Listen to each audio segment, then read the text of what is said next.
Hello दोस्तों, नमस्कार, जोहार। मैं आपका दोस्त जितेंद्र। स्वागत है आप सभी का हमारे एक और नए वीडियो में। के लोगों ने उसे बिठाने का काम किया। आज कहीं भी किसी भी तरीके से वो खड़े नहीं उतर रहे।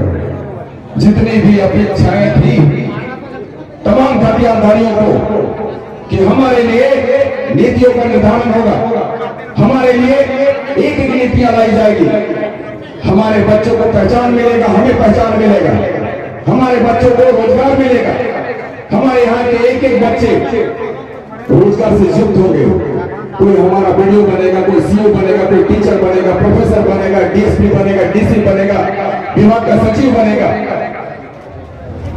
लेकिन सारे के सारे सपने हमारे चकनाचूर हो गए।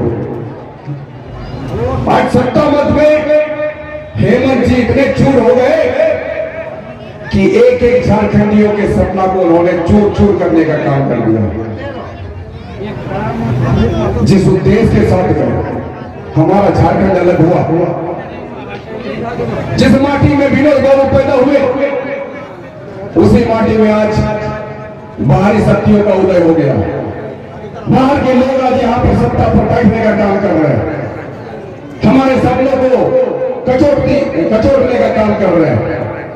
आप देख सकते हैं जिस दिन विधानसभा में खतियान के बारे बातें कही जा रही के द्वारा, जब ये कहा गया हेमंत जी के द्वारा कि अगर नियोजन नीति खतियान के आधारित बने तो हमारा मामला कोर्ट में फंसेगा। कैसे आपके यहाँ का प्रतिनिधित्व करने वाला व्यक्ति अपने मेज के पत्ता पा रहा था, अपने टेबल के पत्ता पा रहा था, तो ऐसे व्यक्तियों को चिन्हित करने का अवसर आपको मिला। हम लोग को काफी तकलीफ होती है ऐसे प्रतिनिधियों को अपने सामने देखकर। ये विडंबना है। आपको ऐसे लोगों को चिन्हित करना है, परिपार करने का काम करना है। हमारा ये मानना था कि झारखंड मुक्ति मोर्चा चूंकि झारखंड की पार्टी है, ये सारी बातों को समझेगी। हमने भी हेमंत जी को एक अल्टीमेटम दिया हुआ था कि अगर 1 महीने के भीतर आप खतियान आधारित स्थानीय नीति, नियोजन नीति का निर्धारण नहीं करते, बाहरी भाषा का अतिक्रमण का दौर खत्म नहीं करते हैं, तो हम अपने इस्तीफा दे देंगे। 1 महीनों के अंदर उन्होंने किसी भी तरीके से कोई भी पहल नहीं की और हमें भारी मन से इस्तीफा देना पड़ा।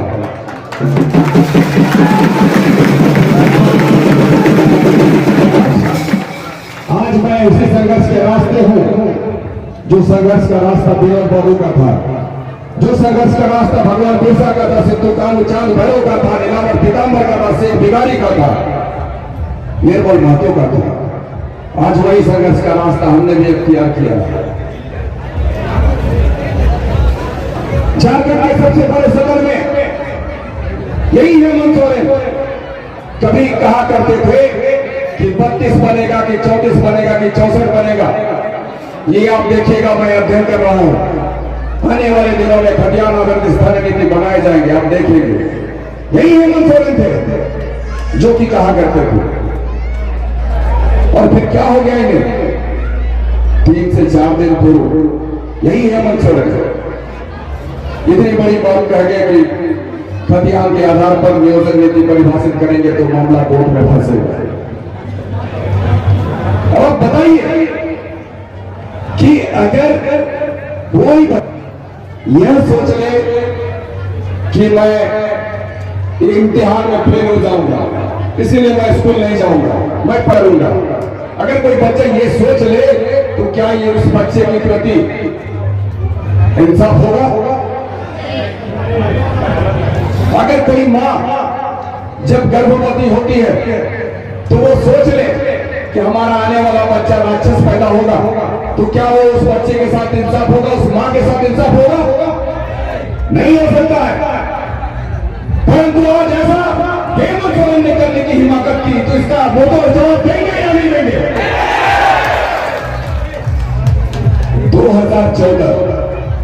2014 में एक नया राज्य बना तेलंगाना। तेलंगाना 2014 में एक राज्य बना और इस राज्य ने भी खतियान के आधार पर स्थानीय नीति और नियोजन नीति का निर्धारण किया और उस आधार पर अपने बेटा बेटी को नौकरी देने का काम कर रही है। कहीं कोई अड़चने नहीं आई। हमारा झारखंड अलग हुआ है बिहार से। बिहार में भी ये नीति लागू है, वहां तो कोई अड़चने नहीं आती है। हमारे पूरे हिंदुस्तान में 18 ऐसे राज्य हैं जिन राज्यों में खतियान के आधार पर स्थानीय नीति और नियोजन नीति की परिभाषा तय की गई है, वहां तो कोई अड़चने नहीं आ रही है। लेकिन फिर हेमंत जी कैसे ये हिम्मत करके कहते हैं कि हमारे इस राज्य में अगर खतियान आधारित नियोजन नीति लागू होगा तो कोर्ट में मामला फंसेगा। कितना बाहरी प्रेम है आप समझ सकते हैं। हम तो साधारण सा सरल शब्दों में हम कह ले कि सबसे पहले हेमंत जी को स्थानीय नीति तय करनी चाहिए थी खतियान के आधार पर।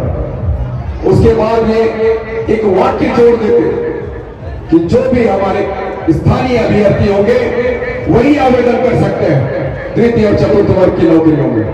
काम खत्म हो जाता है। एक एक हमारे बेटा बेटी के साथ न्याय होता है।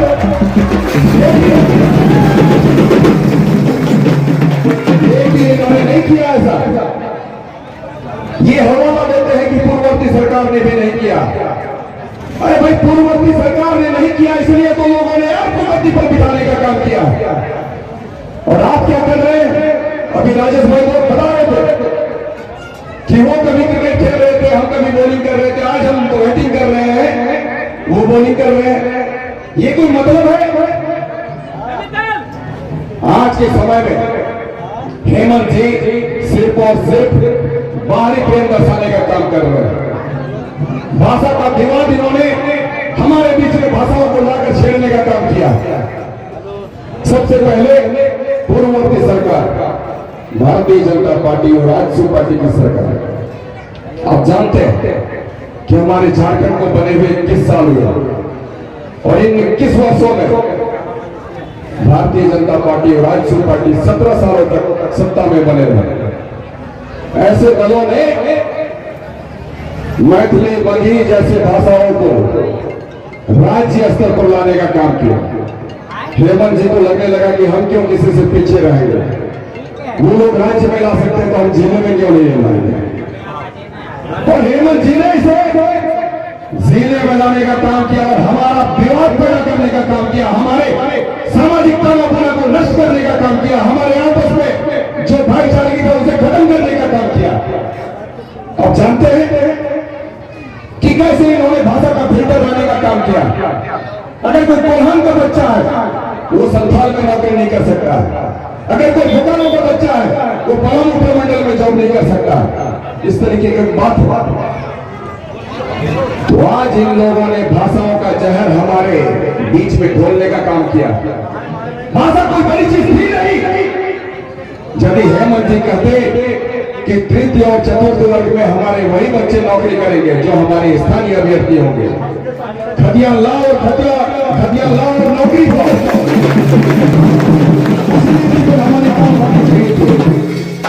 खतियान लाओ नौकरी पाओ, इसी तरजीह पर काम होनी चाहिए थी। लेकिन ऐसा हुआ नहीं। ये विडंबना है। आप बताइए कि ऐसे ऐसे लोग सत्ता को संभाल रहे हैं, चला रहे हैं, और जो खतियानी लोग भी वहां पर बैठे हुए व्यक्ति हैं वो चुप रहने का काम करते हैं। तो ऐसे गुंगे लोगों को भी आने वाले दिनों में आपको उसकी औकात बतानी है। हम आपको बता दें कि झारखंड प्रदेश में अभी आउटसोर्सिंग का दौर चला हुआ है। आउटसोर्सिंग के नाम पर बाहर के लोगों को नौकरियां देने का काम किया जा रहा है। हर एक विभाग में अभी आउटसोर्सिंग की मारामारी चल रही है। 3 लाख से भी ज्यादा लोग हमारे झारखंड प्रदेश में कार्यरत हैं और 95% लोग बाहरी लोग काम कर रहे हैं। अब बता दें कि अगर 3 लाख व्यक्ति अगर हमारे झारखंड प्रदेश के होते तो 3 लाख गुना 10, क्योंकि हम मानकर चलते हैं कि एक व्यक्ति के पीछे हमारा 10 व्यक्ति बोलता है ना, तो 3 लाख गुना 10 मतलब 30 लाख लोग का बेहतर तरीके से भरण पोषण होता।